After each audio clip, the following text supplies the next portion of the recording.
Hello friends, welcome to this video on overview of ERP9i।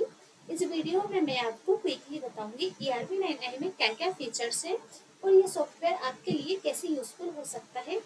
ERP9i एक business management software है। इस software में बहुत से फीचर्स हैं जैसे कि inventory tracking, purchasing, sales, reporting, accounting etcetera. ERP9i की हेल्प से आप अपने डेली ऑपरेशन को सिंप्लीफाई कर सकते हैं एंड अपने बिजनेस को ग्रो कर सकते हैं। सो चलिए स्टार्ट करते हैं। यहाँ पे मैंने ऑलरेडी लॉगिन कर लिया है। लॉगिन करने के बाद आपका डैशबोर्ड कुछ इस तरह दिखाई देता है। यहाँ पर आपको अनप्रिंटेड चालान की लिस्ट डिस्प्ले होती है। सेम इसी तरह यहाँ पर अनप्रिंटेड इनवॉइस की लिस्ट डिस्प्ले होती है। बॉटम में यहाँ पर आपको टॉप टॉप सेलिंग ब्रांड की डिटेल्स देखने को मिलती है। सेम इसी तरह यहाँ पर टॉप सेलिंग प्रोडक्ट की डिटेल्स देखने को मिलती है। यहाँ टॉप सेलिंग एरिया की डिटेल्स देखने को मिलती है एंड यहाँ पर टॉप सेलिंग यूजर की डिटेल्स देखने को मिलती है। मीन्स किस यूजर द्वारा सबसे ज्यादा सेल्स इनवॉइस भी क्रिएट किए हैं। चलिए हम सभी मेन्यू को ब्रीफ में समझ लेते हैं। सबसे पहले हम कॉन्फ़िगर पे जाएंगे। कॉन्फ़िगर पे एडिट कंपनी पर क्लिक करने से हमने जिस कंपनी से लॉगिन किया है हम उस कंपनी को मॉडिफाई कर सकते हैं। कॉन्फ़िगर में सेटिंग मास्टर पर जाकर आप अपने अकॉर्डिंग सेटिंग कर सकते हैं। जैसे कि प्रिंट फॉर्मेट में सबसे पहले आपको यहाँ से मॉडल सिलेक्ट करना है, जिस मॉडल के लिए आप सेटिंग कर रहे हैं। जैसे मैंने यहाँ पे सेल्स इनवॉइस सिलेक्ट कर लिया है। सेल्स इनवॉइस में यहाँ पे पेज टाइप सिलेक्ट करेंगे एंड आप यहाँ पे जो भी पेज टाइप सिलेक्ट करेंगे एंड जब आप प्रिंट लेंगे तो उसी पेज टाइप पर उसी पेज पर आपका प्रिंट आएगा।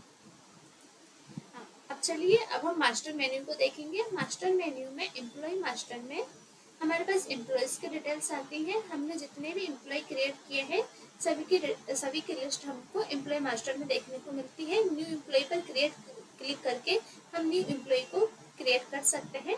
यूजर कंट्रोल राइट्स में हम स्पेसिफिक यूजर को स्पेसिफिक कंट्रोल दे सकते हैं।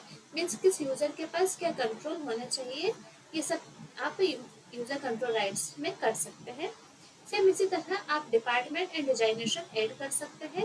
वेयरहाउस पर क्लिक करके हम वेयरहाउस क्रिएट कर सकते हैं। ट्रांसपोर्ट मास्टर क्रिएट कर सकते हैं या फिर किसी ट्रांसपोर्ट मास्टर को हम मॉडिफाई या डिलीट भी कर सकते हैं। सेम इसी तरह केरीज, purchase type, sales types, tax master में हम टैक्स को ऐड कर सकते हैं या किसी टैक्स को इनएक्टिव भी कर सकते हैं। बैंक्स पर क्लिक करके हम बैंक अकाउंट को ऐड कर सकते हैं हमारे सॉफ्टवेयर में। अब ब्रांच पर क्लिक करके हम न्यू ब्रांच को ऐड कर सकते हैं या फिर ऑलरेडी क्रिएटेड ब्रांच को मॉडिफाई या डिलीट भी कर सकते हैं। हम डेटा को यहाँ पर मर्ज भी कर सकते हैं, इंपोर्ट भी करा सकते हैं एंड लॉक स्क्रीन पर क्लिक करके यूजर कुछ टाइम के लिए अपनी स्क्रीन को लॉक भी कर सकता है। बाद में पासवर्ड देने के बाद ही यूजर की स्क्रीन अनलॉक होगी। इस लॉक करने के बाद वो कुछ भी करने के लिए स्क्रीन पर अवेल नहीं होगा। मीन्स वो परचेज, सेल्स कुछ भी नहीं कर सकता है लॉक स्क्रीन लॉक करने के बाद। यहाँ पर हम हेडक्वार्टर क्रिएट कर सकते हैं, न्यू सिटी क्रिएट कर सकते हैं या फिर एरिया क्रिएट कर सकते हैं। सो ये था मास्टर मेन्यू। अब हम इन्वेंट्री मेन्यू को ब्रीफ में देखेंगे। इन्वेंट्री पर हमारे पास आइटम की डिटेल्स देखने को मिलती है।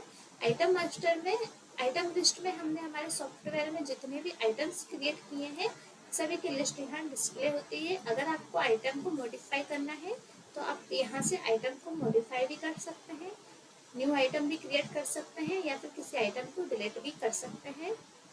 आइटम लेजर में आपको आइटम वाइज आइटम की रिपोर्ट देखने को मिल जाएगी। अगर आपको किसी पर्टिकुलर आइटम की रिपोर्ट्स देखना है तो आइटम टेक्स्ट बॉक्स में उस आइटम को सिलेक्ट कर लीजिए एंड सर्च बटन पर क्लिक करेंगे तो हमने जो आइटम सिलेक्ट किया है हमें उसकी डिटेल्स देखने को मिल जाएगी।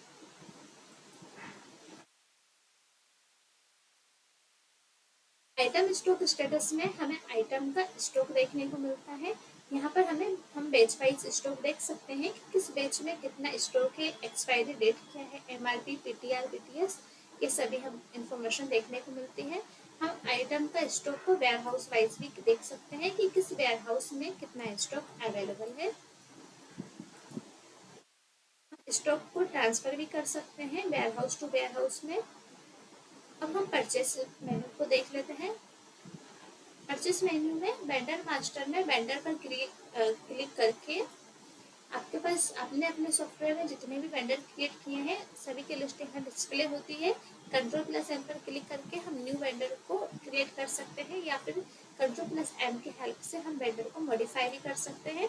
परचेस में हमारे पास परचेस ऑर्डर, ऑर्डर डिटेल्स, जो भी ऑर्डर हमने क्रिएट किए हैं उन सभी के डिटेल्स हमको ऑर्डर डिटेल्स में देखने को मिलती हैं। एंड हमको यहाँ पे न्यू चालान, न्यू इनवॉइस देखने को मिलता है। इसी तरह हम डेबिट नोट भी क्रिएट कर सकते हैं, breakage and expiry issue and goods receipt note, ये सभी हम परचेस मेन्यू में आता है। चलिए अब हम सेल्स मेन्यू को देखेंगे। सेल में हमारे पास सेल्स ऑर्डर आता है। न्यू पर क्लिक करके हम न्यू सेल्स ऑर्डर जनरेट कर सकते हैं। एंड हमने पास्ट में जितने भी सेल्स ऑर्डर क्रिएट किए हैं सभी की हिस्ट्री हमको ऑर्डर डिटेल्स में देखने को मिलती है। हम क्रिएटेड सेल्स ऑर्डर को मॉडिफाई भी कर सकते हैं। इसी तरह sales challan and sales invoice के लिए है। हम इनवॉइस में हमारी क्रेडिट नोट को भी एडजस्ट कर सकते हैं। क्रेडिट नोट के अमाउंट को इनवॉइस अमाउंट में भी एडजस्ट कर सकते हैं। क्रेडिट नोट में हमारे पास new credit note and credit note details ये सभी मेन्यू आते हैं। न्यू क्रेडिट, चलिए हम देख लेते हैं क्रेडिट नोट कैसे क्रिएट करते हैं। एंड हम क्रेडिट नोट में हमारे इनवॉइस अमाउंट को एडजस्ट कर सकते हैं। जैसे कि मैंने यहाँ पे कस्टमर सिलेक्ट किया, यहाँ पे हम जो कस्टमर सिलेक्ट करेंगे इसका हमको बैलेंस अमाउंट भी डिस्प्ले हो जाएगा, किस अमाउंट, किस पार्टी से कितना अमाउंट ड्यू है। हम वेयर हाउस सिलेक्ट करेंगे, आइटम ऐड करेंगे, एंटर की प्रेस करके हम यहाँ पर क्रेडिट नोट में इनवॉइस को एडजस्ट करना देख रहे हैं, तो एडजस्ट बटन पर क्लिक करके हम क्रेडिट नोट को अदर इनवॉइस में एडजस्ट कर सकते हैं। इस क्रेडिट नोट के इस पार्टी के लिए अभी मेरे पास कोई बैलेंस अमाउंट नहीं है, इसलिए यहाँ पे एडजस्ट नहीं होगा। हम दूसरी पार्टी ले लेते हैं, कस्टमर ले लेते हैं जिसका बैलेंस अमाउंट ज़्यादा हो। तो हम एडजस्ट बटन पर क्लिक करेंगे। यहाँ पे इसके पास बैलेंस अमाउंट है, तो हमें 784 इस अमाउंट को एडजस्ट करना है। मैं इस बैलेंस अमाउंट में हमारे क्रेडिट नोट के अमाउंट को एडजस्ट करूंगी, तो अब हमारे क्रेडिट नोट का अमाउंट 0 हो जाएगा। एंड सेव बटन पे क्लिक कर देंगे। अगर प्रिंट लेना है तो यस पे क्लिक करेंगे, नहीं तो नो। तो ये था क्रेडिट नोट में हम सेल्स इनवॉइस के अमाउंट को कैसे एडजस्ट करते हैं। सेम इसी तरह हम ब्रेकेज एंड एक्सपायरी रिसिप्ट भी क्रिएट कर सकते हैं।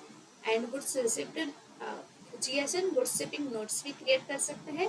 कस्टमर मास्टर में कस्टमर्स पर क्लिक करके हम न्यू कस्टमर को क्रिएट कर सकते हैं या फिर ऑलरेडी क्रिएटेड कस्टमर को मॉडिफाई कर सकते हैं। चलिए अब हम अकाउंट मेन्यू को बिल्स में देखेंगे। अकाउंट में हमारे पास वाउचर आता है। वाउचर में cash receipt, bank receipt, payment receipt, journal, Contra, ये सभी मेन्यू आते हैं।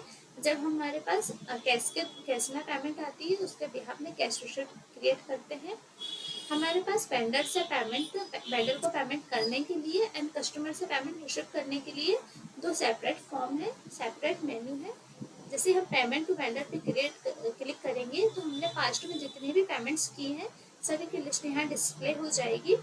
एंड हम Ctrl+N पर क्लिक करके न्यू पेमेंट कर सकते हैं। जैसे ही हम वेंडर को यहाँ पे सिलेक्ट करेंगे तो सभी जितने भी हमारे वेंडर हैं और उनके लिए कितना अमाउंट हमारे ड्यू है इसकी लिस्ट हमको यहाँ शो हो जाएगी।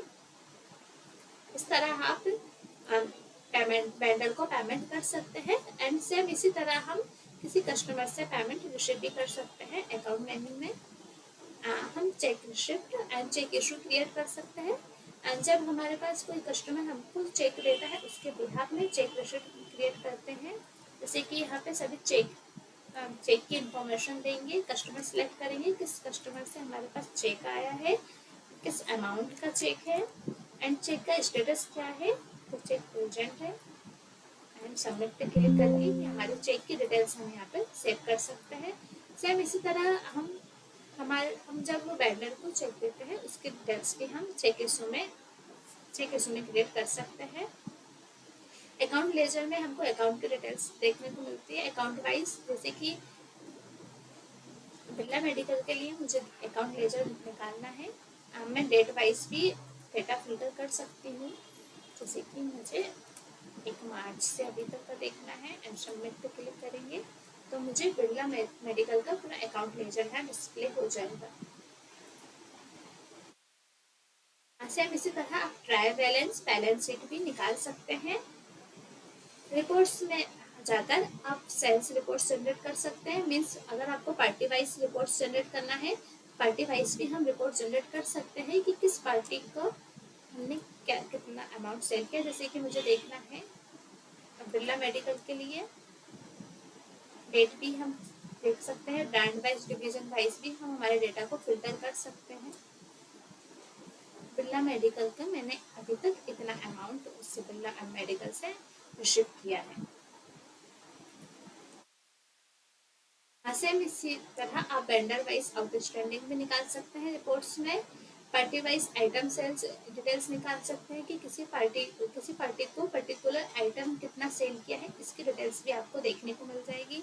यहाँ आइटम वाइज निकाल सकते हैं, एरिया वाइज हम रिपोर्ट्स जनरेट कर सकते हैं, यूजर वाइज जनरेट कर सकते हैं, एंड यहाँ पे प्रोडक्ट लिस्ट वाइज भी हम रिपोर्ट्स जनरेट कर सकते हैं।